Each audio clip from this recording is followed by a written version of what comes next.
wie wat verder doen in het leven, zeg maar 2 opleidingen net maken en toen nog een hele tijd lang ja, best wel zwierhand. Ik wat in een isolement te lanen kwam. En ja, ik wil het leven gewoon net echt meer oppakken. Hier steeds ja, wat van die lietse baantjes bij callcenters of ik zit in een uitkeringsinstantie. En ja, het doen eigenlijk totaal net. Chris wie vaak angstig. Hoe het kwam wist hij net. Liet steen hoe hij ervan afkomen moest. Via een reïntegratieproject kwam hij uit bij ANZ. Door hier vrijwilligerswerk.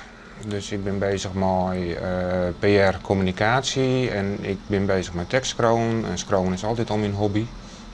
En verder ben ik bezig voor belangenbehartiging van cliënten van mensen met een psychische kwetsbaarheid. Maar dit vind je echt leuk? Dit vind ik heel erg leuk, ja. Dit past wel hier bij mij, ja. Hij had er een soort aan. Als je een ding onrinst, dan kun je een beetje coaching krijgen en dat heeft een maatje mooi ja, zelfvertrouwen opbouwen. Maar we coachen elkaar in feite ik. Trok bijvoorbeeld heel veel complimenten te Jan, maar ik wil eens ja, confronterend te wezen naar elkaar. Ek is Chris stadig aan erachter kwam waarom hij altijd zo angstig was. Mijn oudste broer, dat was een ja, zware crimineel, die altijd een hele grote wissel op de familie en op het gezin had. En dat heeft op mij ja, gewoon, ja, toch wel wat angstig maken, zeg maar. En daar ben ik heel erg in vastgeroemd. En pas hier ja, wordt dat duidelijk. Als je hier ergens in onrust, het wil gewoon zien.